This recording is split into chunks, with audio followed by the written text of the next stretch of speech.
નમસ્કાર દર્શક મિત્રો, હું છું પરમાર અનિશા. તમે જોઈ રહ્યા છો લોક સામના ન્યૂઝ. તો જોઈએ આજના સમાચાર. સાબરકાંઠાથી અમારા રિપોર્ટર જીતેન્દ્ર સોલંકી સાથે.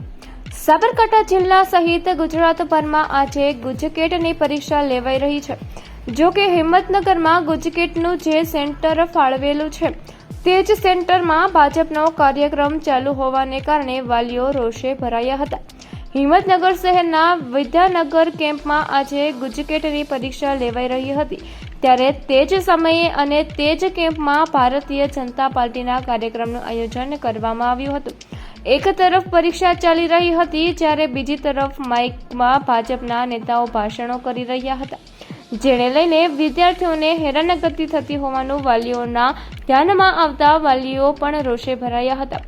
જો કે વાલીઓનો રોષ પારખી ગયેલા ભાજપના કાર્યકરો અને હોદ્દેદારોએ માઇકનો અવાજ થોડો ઓછો કર્યો હતો અને વારાફરતી ત્યાંથી ચાલતી પકડી હતી.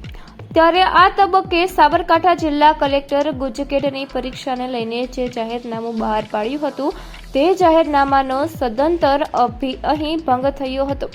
ઉપરાંત ગુજકેટ જેવી મહત્વની પરીક્ષા જે સેન્ટર પર લેવાતી હોય તે સેન્ટર પર આવા કાર્યક્રમની મંજૂરી ના આપી શકાય, અથવા તો જો કાર્યક્રમ અગાઉથી નિર્ધારિત હતો તો તે જગ્યાએ સેન્ટર ન અપાય તેવું વાલીઓનું જણાવ્યું હતું. અત્યારે અહીંયા વિદ્યાનગરી કેમ્પસમાં પરીક્ષા ચાલુ છે ગુજકેટની, અને ત્યાં ભાજપ વાળાનો પ્રોગ્રામ ચાલુ છે. ફૂલ લાઉડસ્પીકર ચાલુ હતું અને પ્રોગ્રામ એમનો ચાલુ હતો. જમણવાર કરવાની વાત હતી. વાલી મિત્રો અહીં બિચારા મંડપમાં બેઠેલા હતા અને એમના સ્પીકર ચાલુ હતા, તો છોકરાઓનું શું, એમને ડિસ્ટર્બ થાય. અમને અંદર ત્યાં ઉભા રહેતા રહેવા દેતા, તો ડિસ્ટર્બ થાય. વાલીને બહાર મોકલ્યા તો એમના પ્રોગ્રામમાં લીધે ડિસ્ટર્બ નથી થતો, એ યોગ્ય નથી. તેમને સેન્ટર જ ના આપવું જોઈએ. શું કરો સેન્ટર આપ્યું? એમના પ્રોગ્રામ કરો તો એમને સેન્ટર આપવાની જરૂર નથી. અમે હોબાળો કર્યો, સ્પીકર ફૂલ ચાલુ હતું.